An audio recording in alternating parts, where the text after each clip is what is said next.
Hello students, as we have studied coagulation in our previous topics, we have understood what is coagulation, what are the chemicals that are used for the coagulation, how the process is taking place. But one thing we have left is how the sedimentation and the coagulation is brought together in case of the realistic plants. So in order to understand, we have to go with one topic, that is clariflocculator. So this is one instrument or one of the unit that is present in the water treatment plant, wherein both the clarification as well as the flocculation takes place in a single unit. Here we can see clariflocculator. Flocculation means slow mixing process. Clari means clarifiers, what we call it as sedimentation. Both of them are brought together and it is done in a single process. So in order to do this, we have to include lots of mechanisms all together. Once we know, whenever we talk about the coagulant, we have to mix the coagulant, whether it is in a powder form or in a liquid form. First of all, it has to be added into the water, then it has to be rapidly mixed, then it has to be slowly mixed, and then it has to be sent for the sedimentation. How these processes are taking place, for that we will be dividing the processes into 4 important steps. First one is we have to learn feeding devices, how the coagulant is fed into the channel or into the raw water, that we need to understand. Second one is the mixing unit or the basin. Mixing unit or it may be a basin. So whenever we are providing any mechanical instrument, we call it as a unit, or otherwise simply a tank is given, we call it as a basin. So next is flocculation. Flocculator or flocculation. The process we call it as flocculation, in which it takes place we call it as a flocculator. And the fourth one is the sedimentation. The typical sedimentation process that we already know, the same sedimentation tank we are considering here. So these 4 processes we need to understand, and they will be coming in the upcoming sessions. And also some of the students felt difficulty in understanding some of the reactions that we discussed in the coagulation. We said whenever we are going for a coagulation, in all the reactions we used to put one common component, that is OH group. See, whenever we are talking about the coagulation, the water has to be sufficiently alkaline. We know there will be pH for every liquid. So whenever we are considering the pH value goes below 7, we call them as acidic, and whenever it goes above, we call it as alkaline. As we know, whenever something is acidic, it remains very clear. There is no formation of any gel-like substance. So whenever we go with the alkaline, since because of the alkalinity, the thing starts becoming sticky. So for this process of coagulation, so the chemicals what we are adding themselves, they are not jelly or flock-like structure whenever they are in a present state. So they will be like a salt, they look like a salt in their primary structure. When we add it into the water in the form of a powder, it should react with the water and starts forming this OH. So in order to form OH group, we need water to be alkaline. Okay. So whenever water is not at all alkaline, so we will be adding some artificial alkalinity by adding the lime or soda ash into the water. So ultimately our intention is just to make out the OH group of the ions. Only if OH group of the ions are formed, then only the flock gets formed. So if these are artificially added, sometimes water may already be alkaline because of presence of some group of the ions. As we know, whenever we are considering the groundwater, we know in India many a times we say groundwater we are considering it is hard water. How the hard water is taking place, or why are because of what content the hardness is coming into the water. So when we speak on this, we know calcium carbonate or carbonate magnesium carbonate, or it may be in combination with CaHCO3 twice, that is calcium bicarbonate and also magnesium bicarbonate.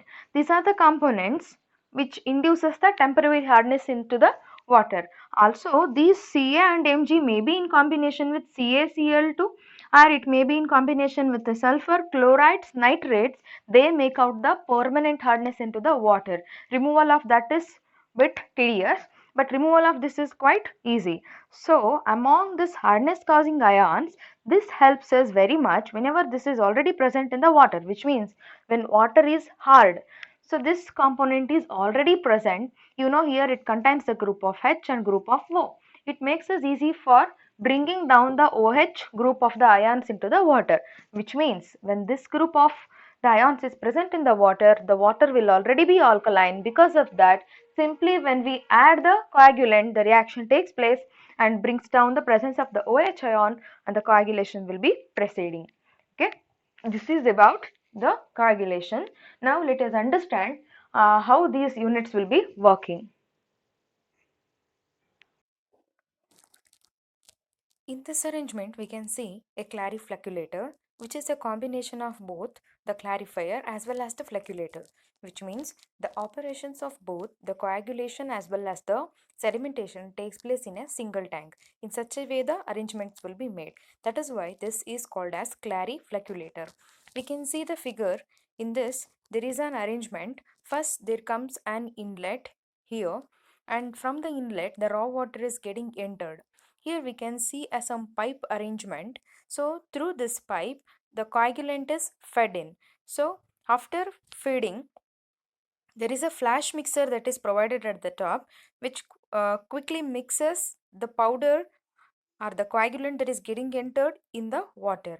After that, we need some mechanism called flocculation. That is a slow mixing process. In order to do so, there is an arrangement, some kind of motor arrangement is provided, and there is a series of flocculators here in this, we can see. So these will be provided with the paddles. They keep on rotating slowly. There will be a continuous mixing. Because of that, the agglomeration of the particles takes place, which means the sticky particles that are formed by adding of the coagulant now come in contact when we mix slowly into the contact of the fine particles, so that the agglomeration of the particle takes place. We won't allow the particles to settle in this portion. So in order to avoid that, we will be next bringing the water into the settling basin. Before bringing the water into the settling basin, we have provided a baffled or perforated wall in order to distribute the flow into the settling basin. So in the settling basin, now all the water that is now flocculated is taken here combinedly. Now the particles will be allowed to settle down to the bottom, from where they will be taken out through this pipe, the sludge pipe, and then the clear water is taken from the effluent channel, and further it is taken for the further process of the filtration. This is regarding the process of the clariflocculator.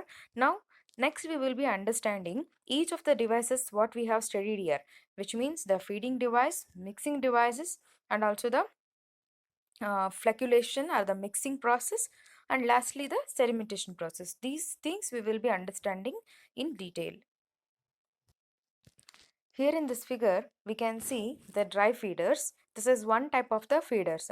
One is a dry feeder, another one is a wet feeder. In case of the dry feeders, we feed it in powder form. In case of the wet feeders, the coagulant is mixed in a solution and the solution is fed into the water. So in this case, we can see there are arrangement. In both the cases, there is a hopper that is provided. So in the hoppers, the powder of the coagulant will be present. So in both the cases, we have provided the agitating plates. These are the agitating plates. They keep on rotating so that the lumps of the powder will not be formed, so that the powder gets stuck. In order to avoid arching of the chemicals also, these will be provided. Now in both the cases, we have two different arrangements. In one case, we have provided the toothed wheel. In another case, we have provided the helical screw. That is the only difference here. Here, in the first case, toothed wheel keeps on rotating so that the powder gets distributed in a proper amount. In the second case, a driving pulley is provided and a helical screw is provided. This is also a rotating mechanism and little bit different from the toothed wheel. Here also the powder gets distributed evenly. In both the cases, the water is taken to the mixing basin having a raw water. In this case, only main thing is the powder form of the coagulant is fed into the basin. Here, the figure shows the second type of the feeding devices, that is a wet feeding device. So in this case, the solution of the required strength of the coagulant is prepared and stored in the tank, from where it is allowed to trickle down into the mixing tank through an outlet. Here we can see the constant head coagulant tank. This is where the coagulant is stored, or the solution of the coagulant is stored. The concentration of that is decided based on the pollutants that is present in the raw water. Here the solution will be stored. Here we can see regulated coagulant solution inflow. This is the pipe from where the coagulant is getting entered, and there is a conical plug that is provided on operation of that. So coagulant is getting entered into the raw water channel. There is an arrangement here. Raw water is getting entered in this tank. This tank we call it as a mixing basin or a mixing tank. So from here, raw water is connected to another chamber. We call this chamber as a float chamber, because a float is connected here. This float is connected here, and again this float is in turn connected to rack and pinion arrangement. So rack and pinion arrangement in turn again connected to a pulley and a rod arrangement. So all of them are in a connection. In turn to the pulley, we have connected a conical plug. On operation of the pulley, the conical plug will be now moving. So now let us check how the operation takes place. The level of the coagulant solution in the coagulation feeding tank is maintained constant by the means of the float controlled valve. So this float control or a ball valve decides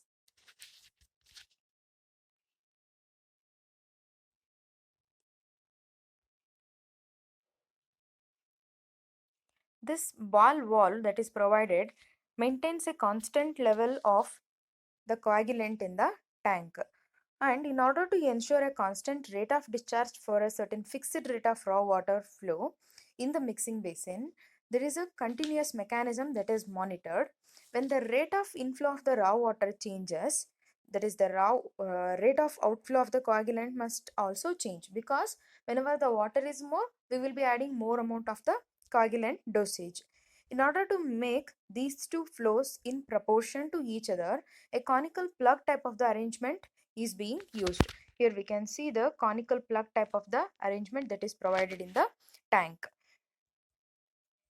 So now, as the flow of the water increases in this tank, so in turn this flow gets entered into the float chamber.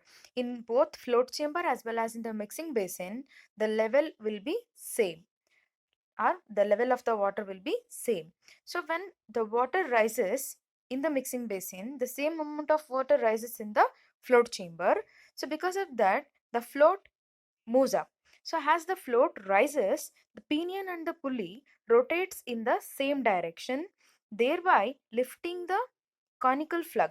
See, here we can see rock and pinion arrangement. When it rotates in some direction, again it is connected by the rod to a pulley. As the pulley moves out, the conical plug is lifted up.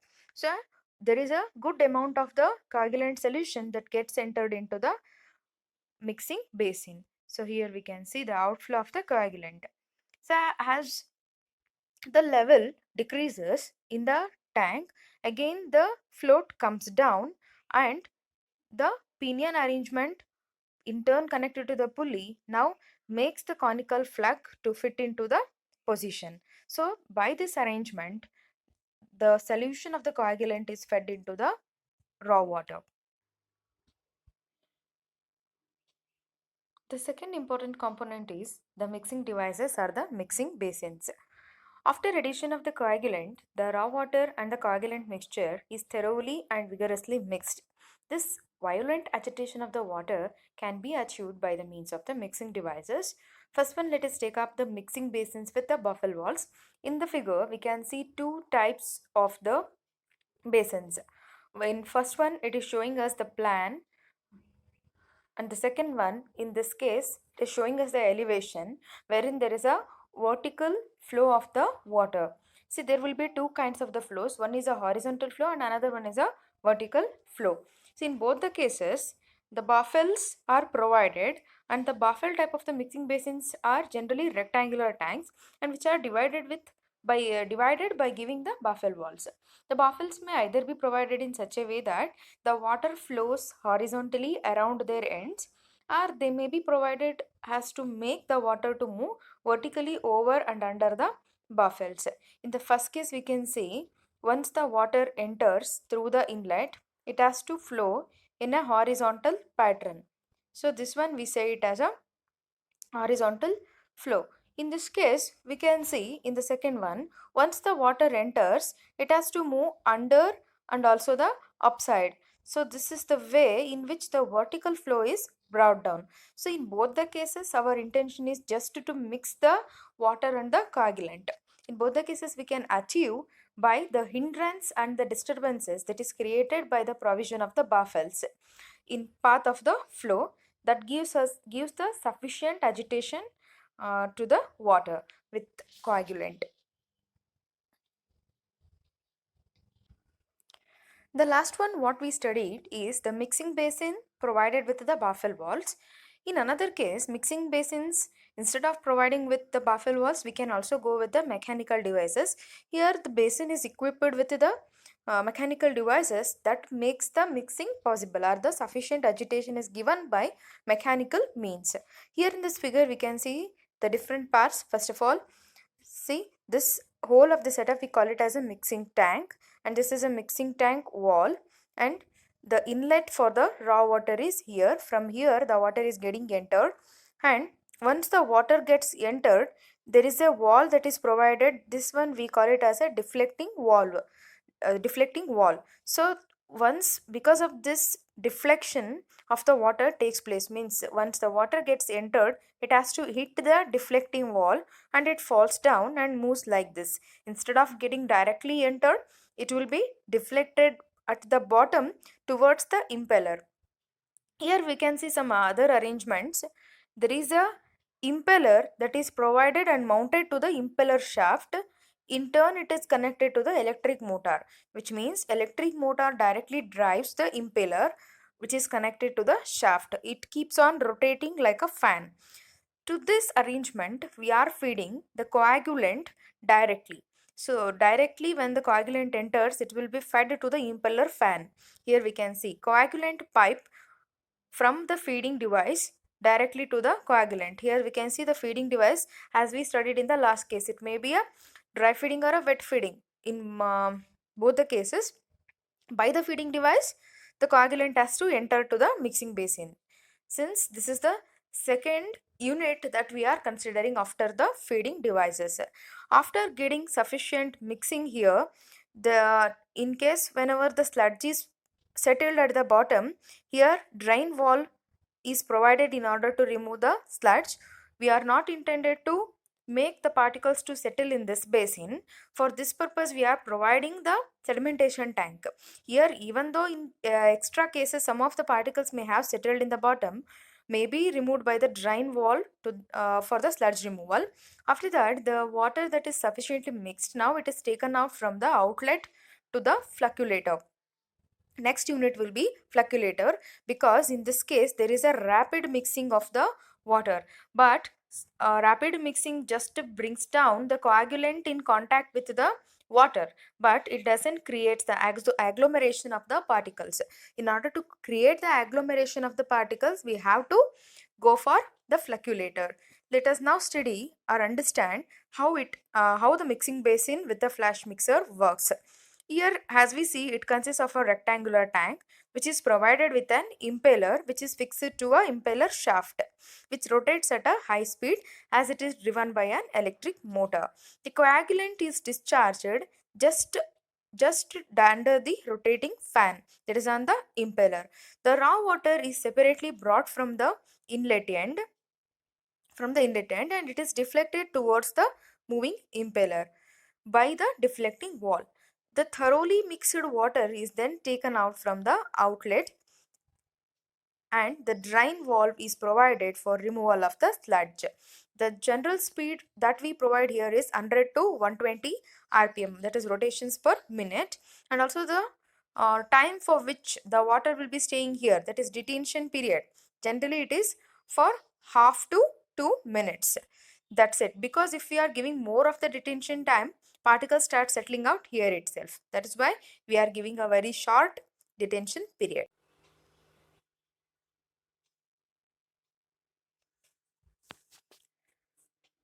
The third important unit is the flocculation tank or a flocculator.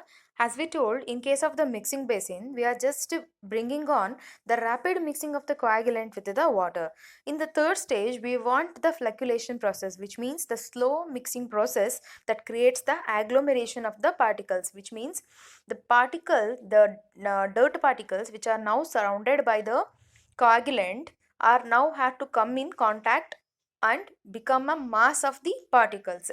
So that process we call it as agglomeration. So in order to bring that process, we want a process called flocculation that has to be done in a tank, which tank we call it as a flocculation tank.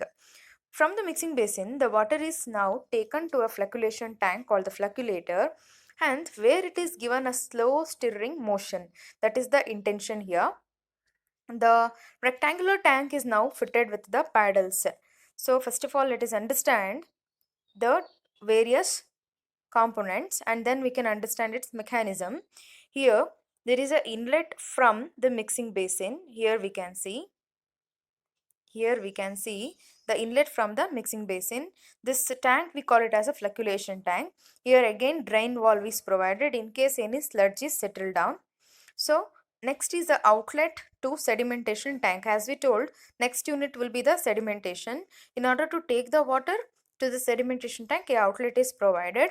Here we can see entire driving mechanism. These we call it as a paddles. So these are the paddles that is provided. So these keeps on rotating. Here it is a horizontal shaft which is directly connected to the driving shaft. So which is driven by the electric motor or a driving mechanism in order to control the speed of the rotation.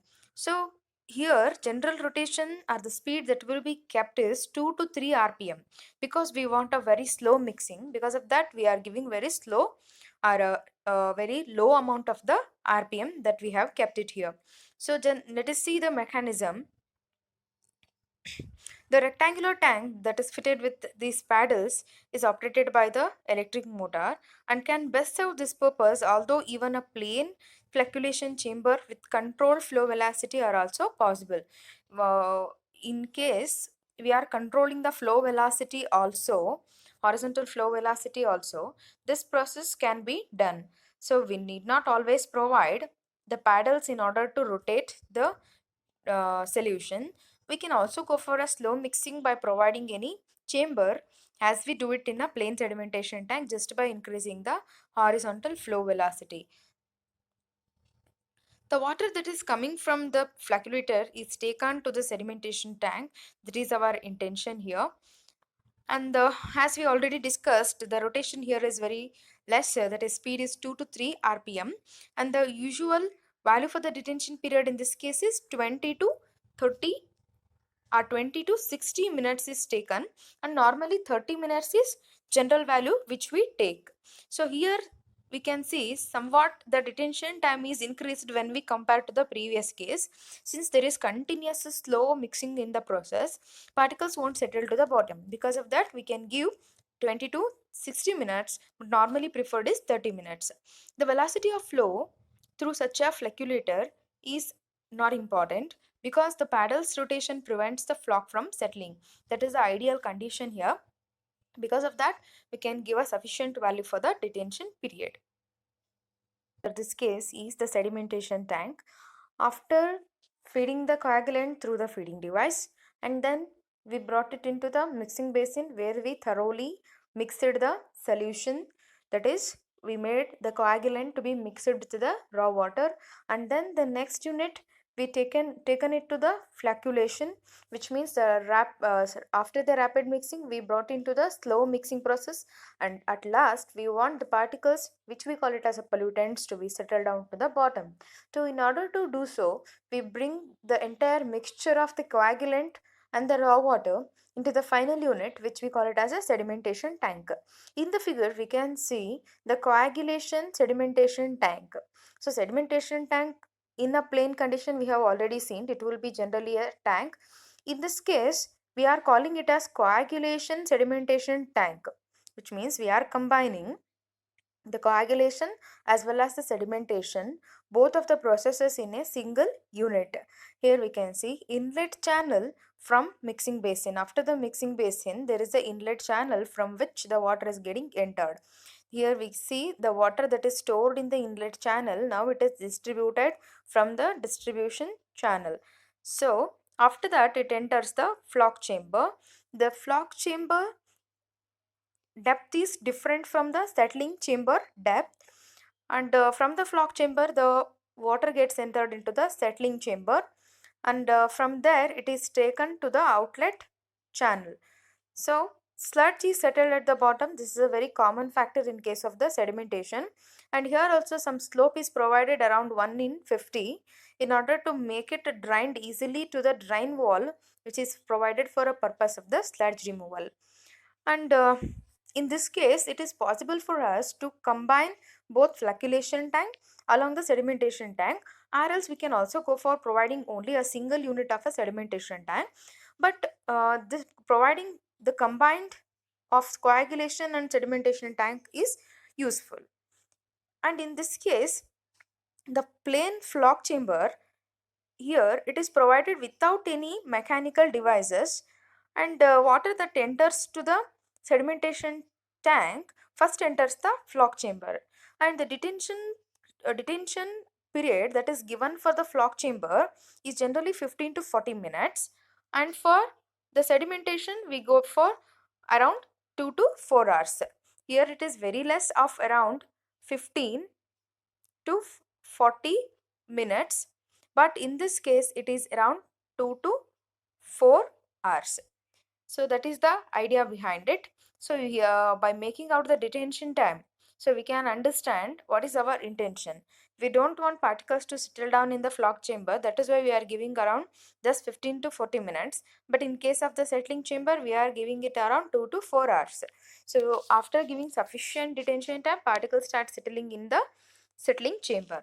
The depth of the flock chamber, it may be kept as half of that of the settling chamber, because the depth also one criteria that decides the settling of the particles. That is why generally the flock chamber depth is half of that of the settling chamber, and the water from the mixing basin directly enters in the tank and the clarified water comes out at the outlet. That is the idea behind it.